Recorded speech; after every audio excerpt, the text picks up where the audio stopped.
کیا ہو گیا ہے؟ پاگل تو نہیں ہو گئی ہو؟ کیوں اس کو مسلسل گھور رہی ہو؟ ندا نے کومل کو ڈانٹتے ہوئے کہا تو وہ اسے بھی گھورنے لگی۔ کیوں اپنا اور میرا مذاق بنا رہی ہو؟ اپنے ساتھ ساتھ مجھے بھی ذلیل کرواؤ گی؟ وہ ہوتا کون ہے ہم دونوں کو ذلیل کرنے والا؟ یہ میرے باپ کی کمپنی ہے اور میں جسے چاہوں اسے دیکھ سکتی ہوں۔ کسی میں اتنی جرأت نہیں ہے کہ وہ مجھے منع کر سکے۔ ندا کو کومل کی ذہنی حالت پر شک ہونے لگا تھا۔ تم سے تو بات کرنا ہی فضول ہے۔ مجھ سے سب سے بڑی غلطی یہ ہو گئی ہے کہ میں تمہیں اپنے ساتھ لے کر یہاں پر چلی آئی ہوں۔ رکو، تم یہاں پر بیٹھو، میں جا کر بابا کو دیکھتی ہوں کہ وہ میٹنگ سے فری ہو گئے ہیں یا نہیں۔ کومل مت جانا، انکل نے منع کیا ہے۔ ندا نے اسے روکنے کی کوشش کی مگر وہ اس کی بات انسنی کرتی ہوئی تیزی سے اپنے بابا کے کمرے کی طرف بڑھ گئی۔ وہ اندر داخل ہونے ہی لگی تھی کہ آریز آفندی کے ساتھ جا کر بری طرح سے ٹکرائی۔ ہائے میری ناک! وہ درد سے کراہتی ہوئی زمین پر گر گئی۔ آریز نے پرشوق نظروں سے اس کے چہرے کی طرف، تم ایک نمبر کے بدتمیز انسان ہو، اس نے غصے سے کہا۔ میڈم، اپنی زبان سنبھال کر بات کریں۔ کومل کو امید نہیں تھی کہ وہ پلٹ کر جواب دے گا۔ اس کا منہ حیرت سے کھلے کا کھلا رہ گیا۔ تمہاری ہمت بھی کیسی ہوئی مجھ سے آرگومنٹ کرنے کی؟ اس آفس کے سب لوگ ہی جنید خانزادہ کی ضدی بیٹی سے بہت اچھے طریقے سے واقف تھے۔ آریز کچھ ٹائم پہلے ہی اس آفس میں آیا تھا اور یہاں پر مینیجر کے طور پر کام کر رہا تھا۔ ابھی وہ ایک ضروری فون کال سننے کے لیے میٹنگ سے باہر نکلا تھا۔ ساری میٹنگ کا ارینجمنٹ اسی نے ہی کیا تھا۔ جنید خانزادہ اس پر بہت خوش تھے۔ جب سے وہ اس کمپنی میں آیا تھا تب سے ان کے سارے مسئلے حل ہو گئے تھے، ساری ڈیلز فائنل ہو گئی تھیں اور سارے بلز کلیئر ہو گئے تھے۔ یہی سوال میں آپ سے بھی پوچھ سکتا ہوں، آپ کی جرأت بھی کیسی ہوئی میرے سامنے زبان درازی کرنے کی؟ وہ اسی کے انداز میں بولا تو وہ اس کا چہرہ دیکھ کر رہ گئے۔ غصے کے مارے اس کی آنکھیں لال ہو گئی تھیں جبکہ اس کا منہ بھی پھول گیا تھا۔ آریز آفندی نے دلچسپی سے اس چھوٹی سی لڑکی کی طرف دیکھا جو شکل سے ہی نکچڑی معلوم ہوتی تھی۔ تمہیں تو اب میں اس آفس سے باہر نکلواتی ہوں، اس نے انگلی اٹھا کر دھمکی آمیز انداز میں کہا تو وہ کھل کر مسکرا دیا۔ اگر آپ کوشش کر سکتی ہیں تو کوشش کر کے دیکھ لیجیے، میں آپ کو منع نہیں کروں گا، لیکن ایک بات میں آپ کو پہلے ہی بتا دیتا ہوں کہ آپ صرف اور صرف اپنا وقت ہی ضائع کریں گی، اس سے آپ کو کوئی فائدہ نہیں ہوگا۔ آپ کو مجھے بتانے کی ضرورت نہیں ہے، بہتر ہے کہ اپنے کام سے کام رکھیں۔ اپنے بال ہوا میں لہراتی وہ دوبارہ سے آفس کے اندر داخل ہونے ہی لگی تھی کہ آریز آفندی اس کے سامنے جا کر کھڑا ہو گیا۔ اندر کسی کو بھی جانے کی اجازت نہیں ہے، میں جنید خانزادہ کی بیٹی ہوں، یہ آفس میرا ہے، اندر بہت ہی امپورٹنٹ میٹنگ چل رہی ہے اور جنید صاحب کا حکم ہے کہ چھوٹے بچوں کو میٹنگ میں جانے کی اجازت نہ دی جائے ورنہ وہ وہاں پر جا کر ڈسٹربنس کریٹ کریں گے۔ اس احساس سے پاؤں تک دیکھتے ہوئے وہ طنزیہ انداز میں بولا۔ وہ سلگ کر رہ گئی۔ تم؟ اس نے انگلی اٹھائی، کچھ کہنا چاہا مگر یکدم ہی خاموش ہو گئی۔ بابا کو صرف ایک بار فری ہونے دو، میں آج ہی ان سے تمہارے بارے میں کلیئر کٹ بات کروں گی۔ اگر میں نے تمہیں اس آفس سے باہر نہ نکالا تو میرا نام کومل خانزادہ نہیں۔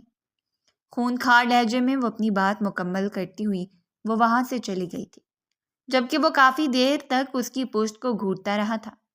کومل نے آج ویسٹرن ڈریسنگ کی ہوئی تھی، وائٹ کلر کی شرٹ کے ساتھ بلیک کلر کی پینٹ اور اوپر پی کیپ۔ پہلے وہ کوئی ٹام بوائے ہی معلوم ہو رہی تھی۔ ٹھیک ہے محترمہ، آپ کا نام کومل خانزادہ نہیں بلکہ لال مرچی ہوگا، وہ اونچی آواز میں بولا تو وہ پاؤں ٹینچتی ہوئی وہاں سے نکل گئی۔ اس انسان کو تو میں جان سے مار دوں گی۔ صرف ایک بار بابا کو میٹنگ سے فری ہونے دو، پھر تم دیکھو میں اس کے ساتھ کرتی کیا ہوں۔ وہ جو بولنے پر آئی تھی تو چپ ہونے کا نام ہی نہیں لے رہی تھی۔ ندا نے اپنی مسکراہٹ دبانے کی کوشش کی مگر اس کے باوجود بھی ایک ہلکی سی مسکراہٹ اس کے لبوں پر نمودار ہو گئی تھی۔ اس انسان نے میرے ساتھ بدتمیزی کی ہے اور تمہیں ہنسی آ رہی ہے، وہ صدمے سے چلاتے ہوئے بولی۔ دیکھو، برا مت منانا لیکن غلطی تمہاری اپنی تھی، میں نے تمہیں سمجھایا تھا کہ میٹنگ روم کی طرف مت جاؤ، بابا نے منع کیا ہے، تم ہی میری بات نہیں مان رہی تھی۔ لیکن وہ ہوتا کون ہے مجھے روکنے والا؟ میں اچھی طرح سے جانتی ہوں میرے لیے کیا ٹھیک ہے اور کیا غلط ہے۔ وہ کومل ہی کیا جو اپنی غلطی مان جائے؟ ابھی بھی وہ بحث ہی کر رہی تھی۔ ندا نے خاموش ہو جانا بہتر سمجھا۔ دراصل ان دونوں کی ڈگری مکمل ہو چکی تھی اور وہ دونوں چاہ رہی تھیں کہ کیوں نہ بابا کے ساتھ آفس میں کچھ ٹائم کے لیے کام کر لیں۔ کومل کا بزنس میں ذرا بھی انٹرسٹ نہیں تھا، وہ لندن جانا چاہتی تھی۔ اس نے تو اپنے بابا سے پہلے ہی اس بارے میں بات کر لی تھی، مگر ندا جو کہ اس کی دوست تھی اور ان کی فیملی ٹرمز بھی کافی اچھے تھے، اس کے بابا کا چند سال پہلے ہی ایک کار حادثے میں ایکسیڈنٹ ہو گیا تھا۔ جنید خان زادہ ان کی کفالت کر رہے تھے۔ اس کے گھر سے لے کر اس کی یونیورسٹی تک کے سارے اخراجات جنید صاحب ہی اٹھا رہے تھے۔ وہ بھی ندا کو اپنی بہنوں کی طرح ہی سمجھتی تھی۔ کسی اور کمپنی میں کام کرنے کی بجائے ان کو یہی بہتر لگا تھا کہ وہ جنید خان زادہ کے پاس ہی کچھ سیکھ لیں، اور پھر بعد میں اس کا ایک ملٹی نیشنل کمپنی میں اپلائی کرنے کا ارادہ تھا۔ جنید صاحب تو اسے کہہ رہے تھے کہ تم میری ہی کمپنی میں کام کرو، میں تمہیں اچھی پے دوں گا، مگر ندا ماننے کے لیے تیار نہیں تھی۔ پہلے ہی اس نے جنید صاحب کے بہت سے احسانات لیے ہوئے تھے، مگر اب وہ سب کچھ اپنے بل بوتے پر کرنا چاہتی تھی۔ ندا کی وجہ سے بیچاری کومل بھی پھنس گئی تھی۔ اسے بزنس کی ABC کے بارے میں بھی کچھ پتہ نہیں تھا، مگر اس کے بابا جان چاہتے تھے کہ وہ انٹرسٹ لے تاکہ ان کے بعد ان کے بزنس کو سنبھال سکے۔ جیسے ہی جنید خان زادہ میٹنگ سے فارغ ہوئے، وہ ان کے کمرے کی طرف بھاگی۔ اس نے روکنے کا اشارہ کیا تھا، مگر اس نے ندا کی بات کو نظر انداز کر دیا۔ اس سے پہلے کہ وہ اندر داخل ہوتی، عریض آفندی پھر سے اس کے سامنے جا کر کھڑا ہو گیا۔ یہ کیا بدتمیزی ہے؟ ابھی اور اسی وقت میرے سامنے سے ہٹو، ورنہ میں تمہارا منہ توڑ دوں گی۔ محترمہ، جنید صاحب تو اتنے اچھے انسان ہیں، لیکن آپ کو دیکھ کر بالکل بھی اندازہ نہیں ہوتا کہ آپ انہی کی بیٹی ہیں۔ شاید تم خود کو سمجھتے کیا ہو؟ تم یہاں پر ایک معمولی سے مینیجر ہو۔ میں اگر ابھی اپنے بابا کو کہوں تو وہ تمہیں دھکے مار کر اس کمپنی سے باہر نکال دیں گے۔ عریض نے اپنے بازو لپیٹ لیے اور مسکراتے ہوئے اس کے چہرے کو دیکھنے لگا۔ میں نے آپ کو پہلے بھی کہا تھا، ابھی بھی کہہ رہا ہوں کہ آپ کوشش کر کے دیکھ لیں۔ اب میں کوشش نہیں کروں گی، بلکہ ڈائریکٹ ایکشن لوں گی، کیونکہ کافی وقت ہو گیا ہے۔ میں نے تمہیں تمہاری اوقات یاد نہیں دلائی۔ اب اپنی اس زبان کی وجہ سے کسی دن بہت بری طرح سے پھنسیں گی۔ میں آپ کو پہلے ہی وارن کر رہا ہوں، نہ تمہیں تمہاری وارننگ سے ڈرتی ہوں اور نہ ہی میں تمہاری دھمکیوں سے ڈرتی ہوں۔ تم میرا کچھ بھی نہیں بگاڑ سکتے ہو۔ آپ کو جس دولت پر اتنا زیادہ گھمنڈ ہے، اگر آپ کو یہ پتہ چلے کہ وہ پیسہ آپ کا ہے ہی نہیں تو آپ کیا کریں گی؟ اس نے پراسرار انداز میں اس کے چہرے کی طرف دیکھتے ہوئے کہا تو وہ ہڑبڑا گئی۔ کیا مطلب ہے تمہارا؟ مطلب بالکل صاف ہے، اگر آپ سمجھنے کی کوشش کریں۔ یہ کہہ کر وہ سائڈ سے ہو کر نکل گیا تھا۔ جب وہ کمرے کے اندر داخل ہوئی تو جنید صاحب کسی بزنس پارٹنر سے کچھ فائلز ڈسکس کر رہے تھے۔ انہوں نے اپنی بیٹی کو آنکھوں سے باہر جانے کا اشارہ کیا۔ جب اس نے پلٹ کر دیکھا تو وہاں پر عریض آفندی کھڑا تھا۔ اس کے گال شرمندگی کی وجہ سے لال ہو گئے تھے۔ اس کو اپنا چہرہ دیکھتا ہوا محسوس ہونے لگا تھا۔ اس نے یہ کہا اور وہاں سے چلا گیا۔ یہ اب میرے ہاتھوں سے زندہ نہیں بچ سکتا۔ ویسے تمہیں پہلی بار تمہاری ٹکر کا کوئی انسان ملا ہے۔ ندا نے لقمہ دیا تو وہ اس کو گھورنے لگی۔ میرے مقابلے کا کوئی نہیں ہے، اس نے غرور سے کہا۔ اتنا زیادہ غرور اچھا نہیں ہوتا ہے، انسان میں تھوڑی سی عاجزی ہونی چاہیے۔ تم میری دوست ہو یا پھر اس کی دوست ہو، میں دوست تمہاری ہی ہوں، اسی لیے تمہیں اچھا مشورہ دے رہی ہوں۔ میں نے اب فیصلہ کر لیا ہے کہ میں اس وقت تک اس کمپنی میں کام نہیں کروں گی جب تک یہ آدمی اس کمپنی سے نکل نہیں جاتا۔ دیکھو، یہ سراسر بے وقوفی ہے۔ انکل مجھے عریض کے بارے میں بتا رہے تھے کہ وہ بہت ہی ٹیلنٹڈ انسان ہے۔ جب سے وہ یہاں پر آیا ہے تب سے کمپنی پروگریس کر رہی ہے، ورنہ کچھ عرصے پہلے تک تو کمپنی کی ورکنگ بالکل رک گئی تھی۔ تم خواہ مخواہ اس کے ساتھ بیر پال رہی ہو۔ اگر تم اسے مدد مانگو تو وہ تمہاری کافی حد تک ہیلپ آؤٹ کر سکتا ہے اور تمہیں بزنس کو سمجھنے میں بھی آسانی ہوگی۔ کیونکہ میں نے اسے کچھ ورکرز کے ساتھ ڈیل کرتے ہوئے دیکھا تھا۔ اس کا سمجھانے کا طریقہ بھی بہت زبردست ہے۔ اس کی آنکھیں خوشی سے چمک رہی تھیں۔ تم کیوں اتنی پرجوش ہو رہی ہو؟ کہیں ایسا تو نہیں کہ تمہارا اس انسان پر دل آ گیا ہے؟ اس نے آنکھیں چھوٹی چھوٹی کر کے مشکوک انداز میں اپنی دوست کو گھورتے ہوئے کہا تو وہ ایک لمحے کے لیے ہڑبڑا گئی۔ نہیں نہیں، ایسی کوئی بات نہیں ہے۔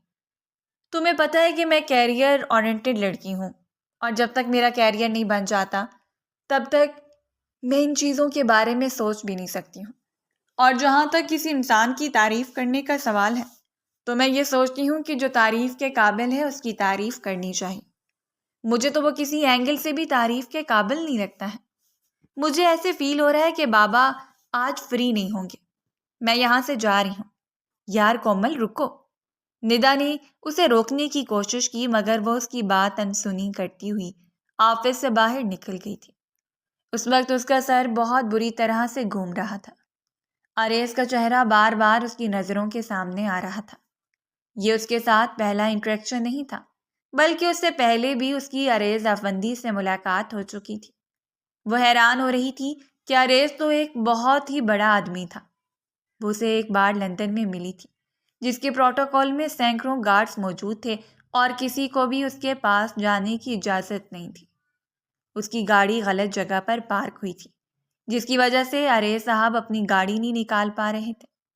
اس سے پہلے کہ اریز اس کی گاڑی کو نقصان پہنچاتا، وہ تیزی سے وہاں پر پہنچ گئی اور چیختے ہوئے کہنے لگی، یہ کیا بدتمیزی ہے؟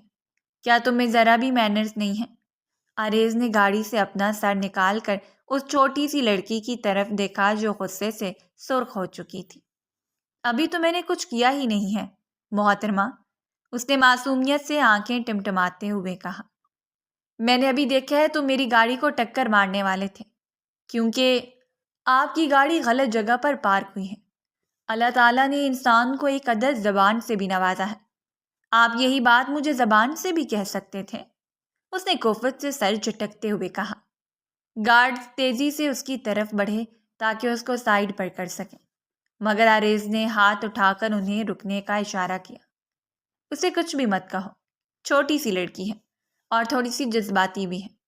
اس کو غصے سے نہیں بلکہ پیار سے ڈیل کرنا پڑے گا۔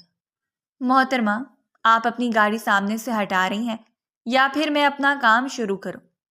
اب کی بار سنجیدگی سے اس کے چہرے کی طرف دیکھتے ہوئے دو ٹوک انداز میں بولا تو اس نے جلدی سے اپنی BMW اس کے سامنے سے ہٹائی۔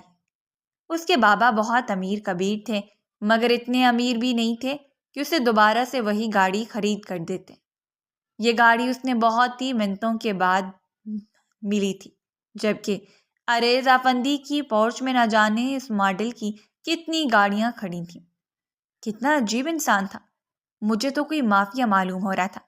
شکر ہے کہ میں اس سے بچ کر آ گئی ہوں، اس نے گہری سانس خارج کرتے ہوئے کہا۔ لیکن جیسے ہی اس نے مرر میں دیکھا، اس کو اپنے قدموں سے زمین نکلتی ہوئی محسوس ہوئی۔ جس گاڑی کو کراس کر کے وہ آگے کی طرف آئی تھی وہ اریز افندی کی ہی گاڑی تھی۔ اب وہ اس کے برابر میں گاڑی چلا رہا تھا۔ اس نے جلدی سے اپنا سر جھٹکا اور سامنے کی طرف دیکھنے لگی۔ وہ اپنے چہرے پر مسلسل کسی کی نظروں کی تپش محسوس کر رہی تھی، مگر اس میں اتنی ہمت نہیں تھی کہ وہ نگاہیں اٹھا کر اس کو دیکھ سکتی یا پھر اس کو روک سکتی۔ جب وہ گھر پہنچی تو اس کا پورا وجود پسینے میں شرابور تھا۔ اتنا اندازہ تو اسے ہو ہی گیا تھا کہ وہ کوئی معمولی انسان نہیں ہے، مگر اگلے ہی دن جب اس نے اس کو اپنے بابا کی کمپنی میں انٹرویو دیتے ہوئے دیکھا تو وہ حیران رہ گئی۔ اس کے بابا کی کمپنیز کی کئی برانچیں تھیں۔ ایک برانچ لندن میں تھی، ایک برانچ پاکستان میں، جبکہ دوسری ملیشیا میں تھی، اور اس وقت لندن میں موجود ان کی کمپنی کے لیے انٹرویوز لیے جا رہے تھے۔ تب اس نے اپنے بابا سے اس شخص کے بارے میں پوچھا تو اس کو اندازہ ہوا کہ وہ شخص ایکٹر ہے۔ اس نے اپنے ذہن پر زور ڈالنے کی کوشش کی، مگر اس جگہ پر اسے کیمرے وغیرہ نظر نہیں آ رہے تھے۔ وہاں پر ایسی کوئی بھی چیز نہیں تھی جس کی بنیاد پر وہ یہ اندازہ لگا سکتی کہ وہاں پر کوئی شوٹنگ ہو رہی ہے۔ صاف ظاہر ہو رہا تھا کہ وہ بہت ہی اثر و رسوخ والا انسان ہے۔ اس دن بھی اریز افندی نے اس کو ڈانٹا تھا اور اس سے بدتمیزی کی تھی، جس کے بعد اسے عریض آفندی سے شدید نفرت ہو گئی تھی۔ ابھی بھی وہ اپنے کمرے میں بیٹھی ہوئی تھی اور اسے انسان کے بارے میں سوچ رہی تھی جب دروازے پر دستک ہوئی۔ نگاہیں اٹھا کر دیکھا تو سامنے ہی آمنہ بیگم کھڑی تھی۔ کیا مجھے اپنی بیٹی کے کمرے میں داخل ہونے کی اجازت ہے؟ انہوں نے نرم لہجے میں پوچھا تو وہ یکدم ہی شرمندہ ہو گئی۔ ارے امی، آپ کیوں مجھے شرمندہ کر رہی ہیں؟ آپ جب چاہیں میرے کمرے میں آ سکتی ہیں، اس نے فوراً سے کہا اور بیڈ سے چیزیں سمیٹنے لگی۔ مجھے تم سے ایک بہت ہی ضروری بات کرنی تھی۔ تمہیں شہریار کے بارے میں پتہ تو ہے؟ امی، کون شہریار؟ تمہاری خالہ جان کا بیٹا۔ او اچھا، وہ؟ ہاں، میں اسے جانتی تو ہوں، لیکن کافی ٹائم ہو گیا ہے میں نے اسے دیکھا نہیں ہے اور نہ ہی اسے ملی ہوں، اس نے اپنے ذہن پر زور ڈالتے ہوئے کہا۔ اس کی ماما ہمارے گھر آنا چاہتی ہیں تو آئیں، میں نے کب منع کیا ہے؟ بلکہ اس طرح سے میری اس شخص سے بھی ملاقات ہو جائے گی۔ ویسے وہ کافی انٹرسٹنگ انسان تھا، اس نے جمائی روکتے ہوئے کہا۔ ہاں، میں بھی یہی چاہتی ہوں کہ تمہاری اس کے ساتھ کافی اچھی انڈرسٹینڈنگ ہو جائے۔ لیکن کس لیے؟ اب وہ غور سے اپنی ماما کے چہرے کو دیکھ رہی تھی۔ اس کو شدت سے کچھ غلط ہونے کا احساس ہو رہا تھا۔ مجھے لگتا ہے کہ وہ لائف پارٹنر کے حوالے سے تمہارے لیے بہترین انتخاب ہوگا۔ نو ماما، پلیز نو، ایسا سوچیے گا بھی مت۔ لیکن کیوں بیٹا؟ تمہاری ڈگری پوری ہو چکی ہے اور تم نے خود ہی کہا تھا کہ تم ڈگری کے بعد شادی کے لیے حامی بھر لو گی۔ تمہارے بابا بھی تمہارے لیے کافی پریشان ہیں۔ آپ لوگوں کو میرے لیے پریشان ہونے کی ضرورت نہیں ہے۔ کون سا میری جوانی گزر گئی ہے؟ ابھی تو میری عمر صرف 22 ہے۔ ابھی تو میں نے کھل کر اپنی زندگی انجوائے کرنی ہے۔ ابھی تو میں نے ورلڈ ٹور پر بھی جانا ہے۔ پر بیٹا، انہوں نے کہنا چاہا، ماما پلیز، میں ابھی کسی بھی رشتے کے لیے ذہنی طور پر تیار نہیں ہوں۔ آمنہ بیگم خاموشی سے کمرے سے باہر نکل گئی تھیں۔ ان کو بھی اندازہ تھا کہ اپنی ضدی بیٹی کو سمجھانا دنیا کا سب سے مشکل ترین کام ہے۔ اس کو اس کے باپ کے بیجا لاڈ پیار نے بگاڑ رکھا تھا۔ یہی وجہ تھی کہ وہ کسی بھی حکم کو خاطر میں نہیں لاتی تھی۔ ان کے جانے کے بعد وہ دوبارہ سے بیڈ پر لیٹ گئی کہ اس کا موبائل بجنے لگا۔ چیک کیا تو ایک اجنبی نمبر سے کال آ رہی تھی۔ السلام علیکم ڈارلنگ، کیسی ہو تم؟ انجانی آواز سن کر اس کے ماتھے پر بل پڑ گئے۔ کوئی انتہائی بے تکلفی سے اس سے بات کر رہا تھا۔ Excuse me mister. Excuse ma'am, انتہائی چل لہجے میں جواب موصول ہوا تھا۔ تم ہو کون؟ اور تمہاری اتنی ہمت کہ تم مجھ سے اس انداز میں بات کرو؟ میم، آپ بھی حد کرتی ہیں۔ اگر آپ سے پیار سے بات کریں تب بھی آپ کو مسئلہ ہوتا ہے، اگر آپ سے غصے سے بات کریں تب بھی آپ کو پریشانی ہوتی ہے۔ آپ بتائیں کہ ہم کریں تو کریں کیا؟ اس کے ذہن میں سب سے پہلا چہرہ آریز افندی کا تھا، مگر یہ آواز اس کی نہیں تھی۔ وہ پرسنالٹی سے بھی کافی سوبر معلوم ہوتا تھا۔ وہ اس طرح کی حرکت نہیں کر سکتا تھا۔ تو پھر یہ کون تھا؟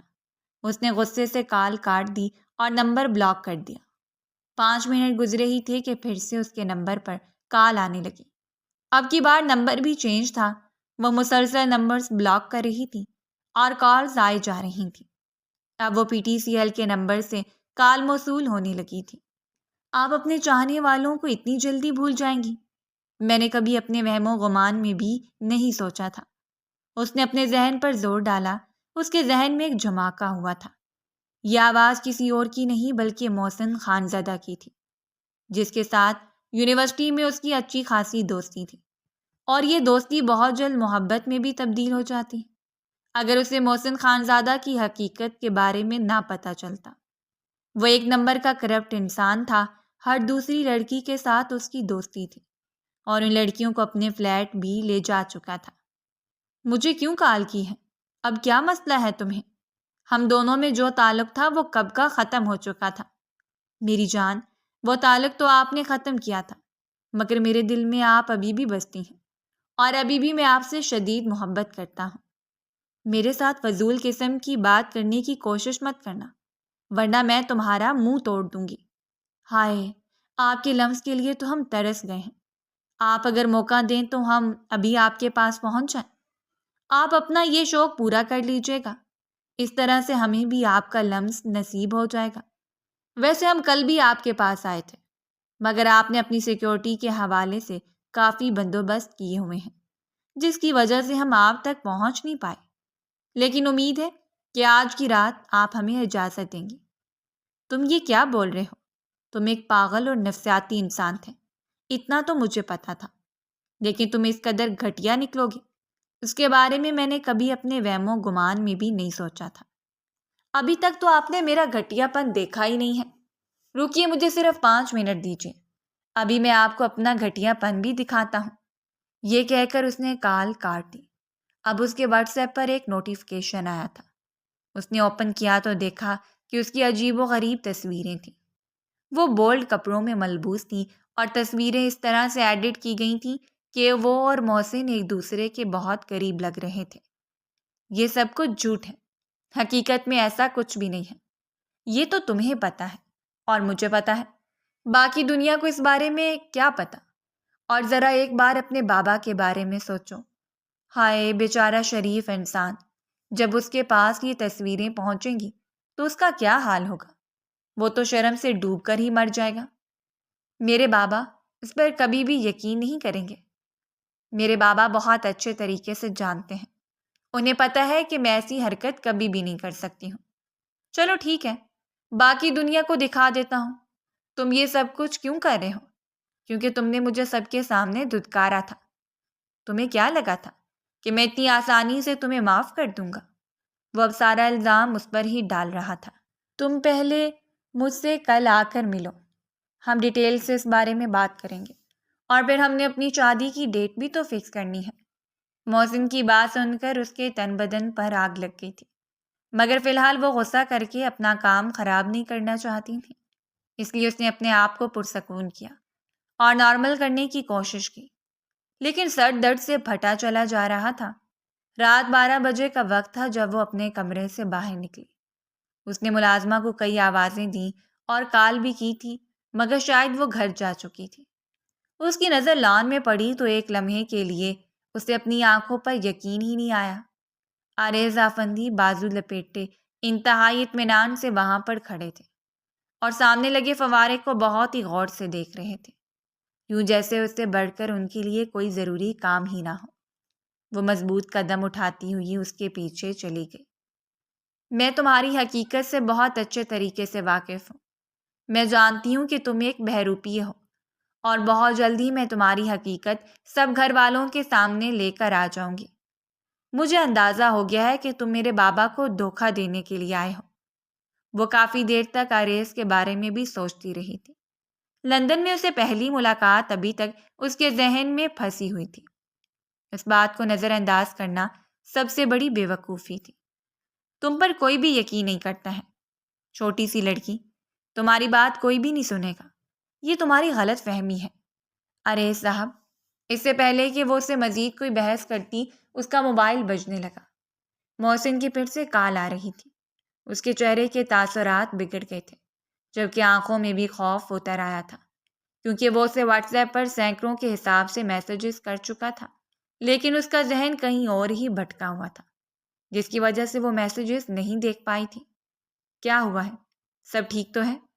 عارض نے اس کے چہرے کے بدلتے ہوئے تاثرات دیکھے تو بے ساختہ اس سے سوال کیا۔ تمہیں اس سے کیا مطلب ہے؟ اپنے کام سے کام رکھو۔ یہ کہہ کر وہ تیزی سے وہاں سے ہٹ گئی۔ عارض کی شکار باز آنکھوں نے دور تک اس کا پیچھا کیا تھا۔ وہ آیا تو یہاں پر ایک اہم مقصد کے لیے ہی تھا، لیکن اس لڑکی کو دیکھ کر اسے بار بار اپنے قدم ڈگمگاتے ہوئے محسوس ہو رہے تھے۔ اس نے بے ساختہ اپنے بالوں میں ہاتھ پھیرا اور دھیمے لہجے میں کہا، آخر کوئی عورت کیسے اس قدر حسین ہو سکتی ہے؟ زندگی میں اس کے بے تحاشا لڑکیوں سے پالے پڑے تھے، مگر کوئی بھی لڑکی اسے اتنی اچھی اور اپنے دل کے قریب محسوس نہ ہوئی تھی۔ یہ لڑکی بلا شبہ ضدی تھی، بدتمیز تھی، خود سر تھی، سب سے بڑھ کر یہ مغرور تھی اور کسی کو خاطر میں نہیں لیتی تھی، مگر اس کے باوجود بھی وہ اس کے دل میں بسنے لگی تھی۔ سب سے پہلے تو تمہیں یہاں سے بیاہ کر لے کر جاؤں گا، اور پھر اس کے بعد میں اپنے مشن کے بارے میں سوچوں گا۔ یہ کہہ کر وہ خود ہی گہرے انداز میں مسکرا دیا۔ اگلے دن وہ محسن سے ملنے کے لیے ہوٹل آ چکی تھی۔ تو تم نے کیا سوچا ہے؟ مجھ سے اس مہینے نکاح کرو گی یا پھر اگلے مہینے؟ محسن نے غور سے اس کی آنکھوں میں دیکھتے ہوئے کہا تو وہ یکدم ہی گھبرا گئی۔ دیکھو، کیا ایسا نہیں ہو سکتا کہ ہم بات چیت سے یہ مسئلہ حل کر لیں؟ یہ کہہ کر اس نے اپنے بیگ سے ایک چیک بک نکالی۔ اس کو دیکھ کر محسن عجیب سے انداز میں ہنسنے لگا۔ وہ اتنا ہنسا تھا کہ اس کی آنکھوں سے پانی نکلنے لگا تھا۔ تو تم مجھے پیسوں سے خریدنے کی امید رکھتی ہو؟ وہ طنزیہ انداز میں اس کے چہرے کی طرف دیکھتے ہوئے بولا۔ یہ بلینک چیک ہے، تم جتنے پیسے کہو گے میں تمہیں دینے کے لیے تیار ہوں۔ اس کے ماتھے پر پسینے کے قطرے چمک رہے تھے، کیونکہ یہ چیک بک بھی اس نے اپنے بابا سے چھپ کر اٹھائی تھی۔ اس نے فیصلہ کر لیا تھا کہ وہ بعد میں کوئی نہ کوئی بہانہ بنا دے گی، مگر فی الحال اس کے لیے اس مصیبت سے نکلنا ضروری تھا۔ میری گڑیا، میرے پاس تمہاری سوچ سے بھی زیادہ پیسہ ہے۔ مجھے یہ دولت نہیں بلکہ تم چاہیے ہو۔ میں تمہیں پسند کرتا تھا، پہلے دن سے ہی یہ بات کنفرم ہے۔ اور جہاں تک دوسری لڑکیوں کی ذات میں دلچسپی لینے کا سوال تھا، وہ عمر ہی ایسی تھی، اس میں ہر کوئی بہک جاتا ہے۔ کومل نے اپنے آپ پر قابو پانے کی کوشش کی، مگر اس کے صبر کا پیمانہ لبریز ہو رہا تھا۔ وہ اس کو بتانا چاہتی تھی کہ وہ کسی بھی ایسے انسان کو اپنی زندگی میں شامل نہیں کر سکتی جس کو اپنے جذبات پر کوئی کنٹرول ہی نہیں ہے۔ یہ تمہارے پاس آخری موقع ہے۔ اگر تم چاہو تو اپنی عزت کو بچا سکتی ہو اور اپنے بابا کی کمپنی کو ڈوبنے سے بھی بچا سکتی ہو، کیونکہ تم جانتی ہو کہ اگر ایک بار وہ سب کے سامنے ڈیگریڈ ہو گئے تو کوئی بھی ان کے ساتھ کام کرنا بھی پسند نہیں کرے گا۔ وہ اب اس کو اپنے جال میں پھنسانے کی کوشش کر رہا تھا۔ اور جہاں تک تمہاری اس بیچاری دوست کا سوال ہے، تو وہ بھی بری لڑکی نہیں ہے۔ سوچ رہا ہوں کہ اگر تم انکار کرو تو میں کچھ بات کرتے کرتے وہ چپ کر گیا تھا۔ کومل کو اتنا تو اندازہ ہو گیا تھا کہ وہ گھٹیا ترین انسان ہے اور اپنے مقصد کو حاصل کرنے کے لیے وہ کسی بھی حد تک چلا جائے گا۔ اسے غلطی یہ ہو گئی تھی کہ اس نے اس انسان کو جانے بغیر اس سے دوستی کر لی، اور اب اسے اپنی اس غلطی پر بہت زیادہ پچھتاوا ہو رہا تھا۔ ٹھیک ہے، میں تم سے نکاح کرنے کے لیے تیار ہوں۔ اسے اپنی آواز کسی گہری کھائی سے آتے ہوئے معلوم ہوئی تھی۔ محسن خانزادہ بے یقینی سے اس کے چہرے کو دیکھنے لگا تھا۔ شاید اس کو یقین نہیں تھا کہ وہ اتنی آسانی سے مان جائے گی۔ اس نے اپنا ہاتھ کومل کے ہاتھ پر رکھا اور مضبوط لہجے میں کہنے لگا، میں ہمیشہ سے ہی اپنے کیے پر بہت زیادہ شرمندہ تھا۔ میں تم سے وعدہ کرتا ہوں کہ دوبارہ کبھی بھی تمہیں شکایت کا موقع نہیں دوں گا۔ اور ابھی ان دنوں میری وجہ سے تمہیں جتنی بھی ٹینشن ملی ہے، میں اس کا بھی مداوع کر لوں گا۔ اب وہ خود کو کافی ہلکا پھلکا محسوس کر رہا تھا۔ فی الحال مجھے میرے گھر ڈراپ کر دو، ماما میرے لیے بہت پریشان ہو رہی ہوں گی۔ میں انہیں بتائے بغیر ہی چلی آئی تھی، اس نے نرمی سے کہا تو محسن اسے لے کر اپنی گاڑی کی طرف بڑھ گیا تھا۔ کافی دنوں کے بعد انہوں نے نارمل انداز میں باتیں کی تھیں۔ کہیں نہ کہیں اس کو لگنے لگا تھا کہ محسن واقعی بدل جائے گا اور یہ سب کچھ وہ اسے حاصل کرنے کے لیے ہی کر رہا تھا۔ گھر آنے کے بعد جب اس نے ندا کو اس بارے میں بتایا تو اس نے بہت واویلا مچایا کہ تم پاگل تو نہیں ہو گئی ہو؟ تم کیوں اس نفسیاتی انسان کی دھمکیوں میں آ رہی ہو؟ وہ تو چاہتا ہی یہی ہے کہ کسی طرح سے وہ تمہیں اپنے ٹریپ میں پھنسا لے اور تم پھر سے اس کے ٹریپ میں پھنسنے والی ہو۔ یار، اس نے مجھے دھمکی دی تو کیا؟ پلیز اب مجھے یہ مت کہنا کہ تم اس کی دھمکیوں سے ڈر گئی ہو۔ تم اپنے بابا سے اس بارے میں بات کرو، انہیں اعتماد میں لو، دیکھنا سب کچھ ٹھیک ہو جائے گا۔ بابا مجھ سے نفرت کرنے لگیں گے۔ اس کی آنکھوں میں آنسو آ گئے تھے۔ تم ان کی لاڈلی بیٹی ہو، وہ کبھی بھی تم سے نفرت نہیں کریں گے، بلکہ وہ تمہاری سچویشن کو سمجھیں گے۔ اور کون سا تم نے اس کے ساتھ واقعی میں وہ سب کچھ کیا تھا؟ اس نے اپنی گردن جھکا لی تھی۔ ندا نے اس کے کندھے سے پکڑ کر اس کو جھنجھوڑا۔ میں ایک بار اس کے فلیٹ میں گئی تھی، اس کی آنکھوں سے آنسو بہنے لگے تھے۔ اس کے پاس وہ بھی ویڈیوز پڑی ہوئی ہیں، اور ایک بار میں بے ہوش ہو گئی تھی۔ یہ کہہ کر اس نے اپنی گردن جھکا لی تھی۔ تب بھی اس نے میرے ساتھ کچھ تصویریں لی تھیں۔ ہم دونوں میں کچھ بھی نہیں ہوا تھا، مگر وہ تصویریں ایسی ہیں کہ یا میرے اللہ، میں تمہیں ہمیشہ ہی منع کرتی تھی کہ اس انسان کے ساتھ اکیلے مت جاؤ۔ یہ تم نے کیا کیا ہے؟ اس نے تمہاری عزت نہیں، ایسا کچھ بھی نہیں ہے۔ اسی وجہ سے تو وہ تم سے نکاح بھی کر رہا ہے، تاکہ جو آخری چیز بچی ہے وہ بھی چھین لے۔ ندا نے نفرت بھرے لہجے میں کہا۔ وہ بالکل خاموش ہو گئی تھی۔ اب وہ نہ تو پہلے کی طرح لڑائی جھگڑے کرتی تھی اور نہ ہی کسی پر اپنا حکم چلاتی تھی، مگر زیادہ تر تو وہ اپنے کمرے میں ہی بند رہتی تھی۔ اس نے ہر کسی کے ساتھ ہی رابطہ ختم کر دیا تھا۔ آمنہ بیگم بھی اس کی وجہ سے بہت زیادہ پریشان تھی۔ وہ پوری رات ٹھیک طرح سے سو نہیں پائی تھی۔ تقریباً 10 دن ہی گزرے تھے جب اسے خبر ملی، جسے سن کر اسے لگا تھا کہ اس کے قدموں کے نیچے سے زمین نکل گئی ہے۔ اس کو اپنا سر چکراتا ہوا محسوس ہو رہا تھا۔ اس کے بابا جان غیر قانونی سرگرمیوں میں ملوث تھے۔ ان کا سارا سیٹ اپ تباہ ہو گیا تھا۔ وہ بزنس کے بارے میں کچھ بھی نہیں جانتی تھی۔ اس کے چچا جان نے اب سب کچھ سنبھال لیا تھا۔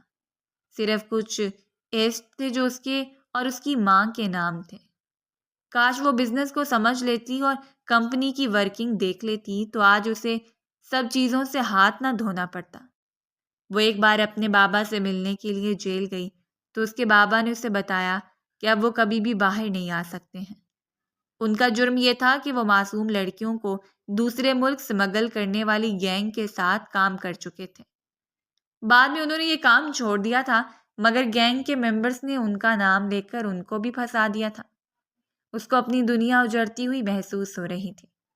قسمت نے اس کے ساتھ ایک بہت بڑا مذاق کیا تھا۔ اب وہ گھر سے باہر بھی نہیں نکل سکتی تھی کیونکہ سب لوگ ہی اس پر ہنستے تھے اور اس کے بابا کے حوالے سے اس کو تانے دیتے تھے۔ اس کی ماما کی طبیعت بھی خراب رہنے لگی تھی۔ وہ بھی ہارٹ پیشنٹ بن گئی تھی۔ اور پھر ایک دن محسن خانزادہ ان کے گھر اس کا رشتہ لے کر آیا۔ اس کے لبوں پر مسکراہٹ پھیلی ہوئی تھی۔ اس کی ماما بھی بہت ہی خوشگوار انداز میں ان لوگوں سے ملی تھی۔ ایک لمحے کے لیے اس کے ذہن میں اس وقت اریز خانزادہ کا چہرہ آیا تھا جو بالکل غائب ہو گیا تھا۔ شاید وہ وہاں سے فرار ہو چکا تھا۔ اس نے بعد میں اپنے ذہن کو جھٹک دیا۔ بہت ہی سادگی سے ان دونوں کی بات پکی ہوئی تھی اور ڈیسائیڈ کیا گیا تھا ایک ہی ہفتے کے بعد ان دونوں کا نکاح تھا اور اسی دن ہی رخصتی رکھی گئی تھی۔ اس کا دل بہت زیادہ گھبرا رہا تھا۔ جیسے جیسے اس کی رخصتی کے دن قریب آ رہے تھے ویسے ویسے اس کی حالت بھی خراب ہوتی جا رہی تھی۔ روز اسے عجیب و غریب قسم کے خواب آتے تھے۔ اسے محسن سے اچھی وائب نہیں آ رہی تھی۔ جب یہی بات اس نے ندا سے کہی تو وہ کہنے لگی، مجھے تو ابھی بھی اس شخص پر یقین نہیں ہے۔ مجھے تو ابھی بھی یہی لگتا ہے کہ وہ شخص صرف تم سے بدلہ لینے کے لیے تمہاری زندگی میں آیا ہے۔ تم نے پوری یونیورسٹی کے سامنے جو اس کا پول کھولا تھا اور اس کو ذلیل کیا تھا، وہ اسی وجہ سے ہی اب انتقام لینا چاہتا ہے۔ یہ سن کر وہ بہت زیادہ گھبرا گئی۔ پلیز اس طرح کی باتیں کر کے مجھے مزید پریشان مت کرو۔ نکاح کے دن میں اسے بہت ہی خوبصورتی سے تیار کیا گیا تھا۔ وہ آسمان سے اتری ہوئی کوئی پری معلوم ہو رہی تھی۔ جو بھی اس کو دیکھتا اس کی تعریف کرتا۔ ان دونوں کی جوڑی چاند اور سورج کی معلوم ہو رہی تھی۔ بہت ہی خوبصورتی سے ان دونوں کا نکاح ہو گیا تھا۔ اس کے لبوں پر ایک پیاری سی مسکراہٹ پھیلی ہوئی تھی۔ وہ خود کو کافی ہلکا پھلکا محسوس کر رہی تھی۔ جو بھی تھا جیسا بھی تھا وہ اپنا نصیب سمجھ کر قبول کر چکی تھی۔ ویسے بھی پچھلے کچھ عرصے میں اس کے ساتھ ایسے واقعات رونما ہوئے تھے جس نے اسے بہت بری طرح سے توڑ کر رکھ دیا تھا۔ السلام علیکم۔ آپ سب کا تہہ دل سے شکریہ کہ آپ آج میری زندگی کے سب سے خوبصورت دن کا حصہ بنے۔ آج میرا نکاح ہوا ہے اس لڑکی سے جسے میں بے حد چاہتا ہوں، لیکن میں آج آپ سب کے سامنے ایک بہت بڑا سرپرائز دینے جا رہا ہوں۔ ایک تحفہ، ایک ایسا تحفہ جو شاید کبھی کسی نے نہ دیا ہو، ایک ایسا تحفہ جو ساری زندگی یاد رکھا جائے گا۔ اس لڑکی سے میں نے نکاح ضرور کیا ہے، لیکن محبت میرے دل میں مر چکی ہے۔ آج میں سب کے سامنے اسے وہ تحفہ دینے جا رہا ہوں جو اس کے اصل چہرے کے لائق ہے۔ کومل کی آنکھیں حیرت سے پھیل گئی تھیں۔ اس کو اپنے سینے میں درد اٹھتا ہوا محسوس ہو رہا تھا۔ اس نے محسن سے کچھ کہنا چاہا اور اس کو روکنا چاہا، مگر وہ اس کی طرف متوجہ ہی نہیں تھا۔ وہ سب مہمانوں کی طرف دیکھ رہا تھا۔ اس نے اپنا نکاح نامہ سب کے سامنے لہرایا اور جیب سے ایک دوسرا کاغذ نکالا۔ کومل نے تکلیف سے اپنی آنکھیں بند کر لی تھیں اور اپنے پہلو میں بیٹھی ہوئی ندا کا ہاتھ مضبوطی سے پکڑ لیا تھا۔ شاید میرے نصیب میں یہی لکھا ہوا ہے، اس نے دھیمے لہجے میں کہا۔ دوسری طرف محسن سب لوگوں کے سامنے وہ دونوں کاغذ لہرا رہا تھا۔ یہ میرا نکاح نامہ ہے، یہ کہہ کر اس نے وہ پھاڑ دیا اور دوسرا کاغذ سب کے سامنے لہرانے لگا۔ اور یہ وہ کاغذات ہیں جس کی حقیقی حقدار یہ لڑکی ہے۔ میں محسن بن خالد اپنے پورے ہوش و حواس میں اس عورت کو 3 بار سب کے سامنے طلاق دیتا ہوں۔ طلاق، طلاق، طلاق۔ محسن مائک زمین پر پھینکتا ہے، کوٹ کے بٹن بند کرتا ہے اور سر جھٹک کر ہال سے باہر نکل جاتا ہے۔ اس کی زندگی شروع ہونے سے پہلے ہی ختم ہو گئی تھی۔ ندا نے ٹھیک ہی کہا تھا کہ وہ شخص اس کو دھتکارنے کے لیے اور اپنی انا کو تسکین پہنچانے کے لیے اس کی زندگی میں آیا ہے۔ اسے کومل سے محبت نہیں ہے۔ آمنہ بیگم کو دل کا دورہ پڑا تھا۔ کومل باقی گھر والوں کے ساتھ ان کو ہسپتال لے کر گئی، مگر وہ راستے میں ہی دم توڑ گئی تھی۔ کومل کی پوری دنیا ہی لٹ گئی تھی۔ بابا اس سے بہت دور تھے، ماں اسے چھوڑ کر چلی گئی تھی۔ وہ ندا کے سینے پر سر رکھے پھوٹ پھوٹ کر رو رہی تھی۔ جس اس پر ایک اور جھماکہ ہوا۔ چچا جان نے دھوکے سے سب کچھ اپنے نام کروا لیا تھا اور اس کو دھکے دے کر حویلی سے باہر نکال دیا تھا۔ وہ ندا کے ساتھ اس کے گھر چلی آئی تھی۔ اپنے گارڈ سے ہی اسے معلوم ہوا تھا کہ اس کے باپ کو جیل بھیجنے والا کوئی اور نہیں بلکہ عریض افندی تھا۔ وہ ایک بہت بڑا بزنس مین ہونے کے ناطے ایک سیکرٹ ایجنٹ بھی تھا، جو کافی عرصے سے اس کے بابا کے پیچھے پڑا ہوا تھا تاکہ کسی طریقے سے ان کے خلاف ثبوت اکٹھے کر سکے۔ کومل نے 2-3 بار اسے اپنے بابا کے آفس میں ان کے لاکرز کے ساتھ چھیڑخانی کرتے ہوئے بھی دیکھا تھا۔ جب اس نے یہ بات اپنے بابا کو بتائی تو وہ اس کو سمجھنے کی بجائے اس کو ڈانٹنے لگے تھے کہ تم اس پر فضول شک نہ کیا کرو، وہ ایک بہت ہی قابل اور اچھا انسان ہے، مجھے اس پر اندھا یقین ہے، وہ مجھے کبھی بھی دھوکہ نہیں دے گا، اور ویسے بھی بہت سی امپورٹنٹ فائلز ہیں جو میں نے اسی کے پاس ہی رکھوائی ہوئی ہیں۔ وہ اپنا آدمی ہے اور بھروسے والا بندہ ہے۔ اس کے بابا نے بہت سی زمینیں بھی غیر قانونی طریقے سے اپنے قبضے میں کی ہوئی تھیں۔ نہ جانے کتنے معصوم لوگوں کا حق کھایا ہوا تھا، اور یہ ساری ڈیٹیل وہ عریض آفندی کو دیتے رہے تھے کیونکہ وہ اسے اپنے ساتھ مخلص سمجھ رہے تھے، اور اسی انسان نے ہی آخر میں ان کے ہاتھوں میں ہتھکڑیاں پہنائی تھیں۔ تب ان کی نگاہوں میں کیا کچھ نہیں تھا، بے یقینی تھی، درد تھا، بھروسہ ٹوٹ جانے کی تکلیف تھی۔ وہ ذرا سا ان کی طرف جھکا تھا اور ان کے کانوں میں غراتے ہوئے بولا تھا، کسی پر بھی اندھا اعتماد نہیں کرتے جنید صاحب۔ اور تب انہوں نے اپنی زندگی کا سب سے بڑا سبق سیکھا تھا۔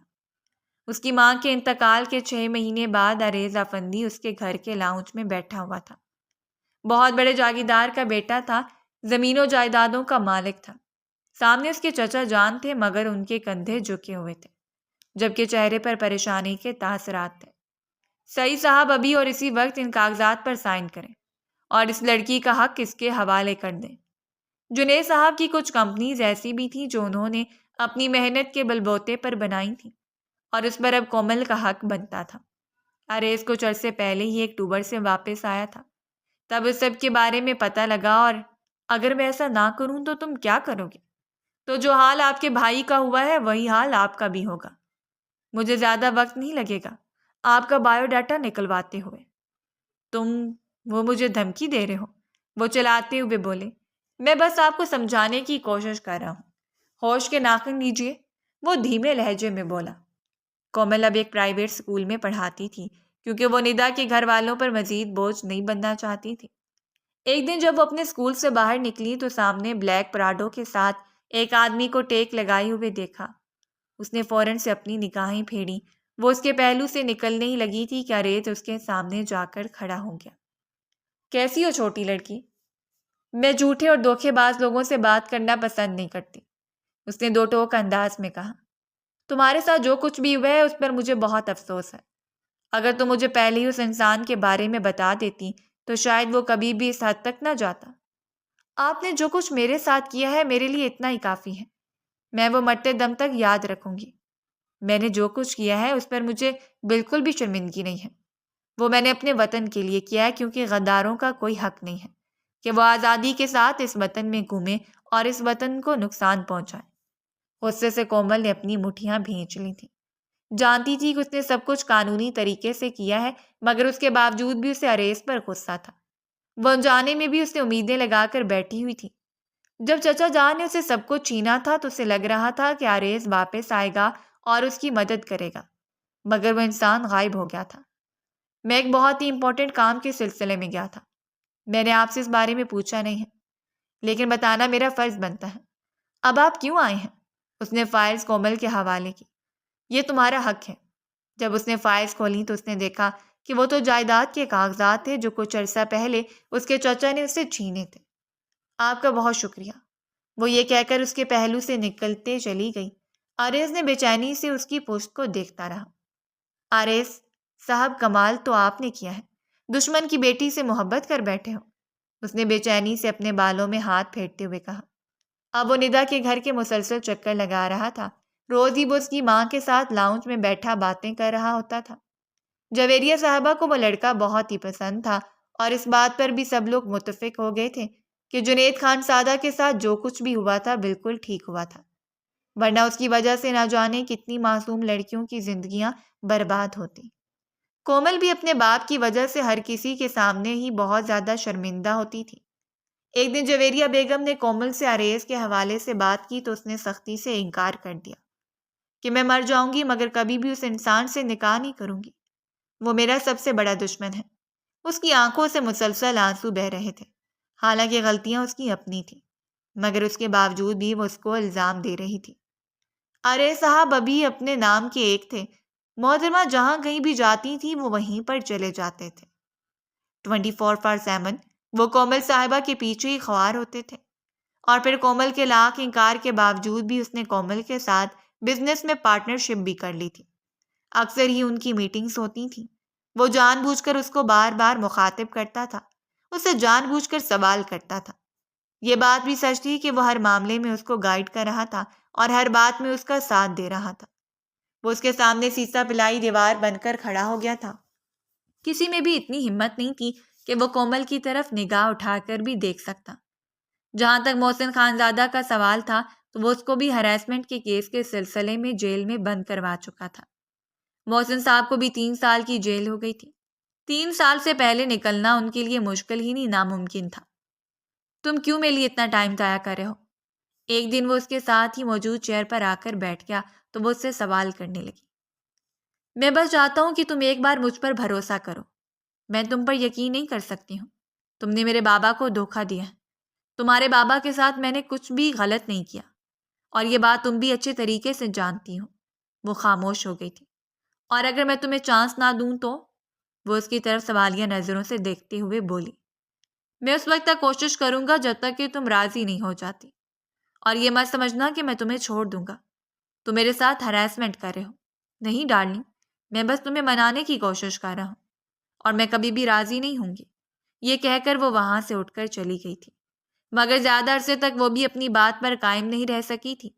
جویریہ بیگم نے اور جویریہ نے اسے بہت سمجھایا تھا، اور وہ واقعی تم سے سچی محبت کرتا ہے، اور اس جیسا انسان تمہیں دوبارہ نہیں ملے گا۔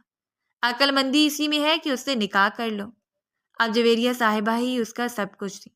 اس نے ان کی بات ماننے کا فیصلہ کیا اور اریز خانزادہ سے نکاح کر لیا۔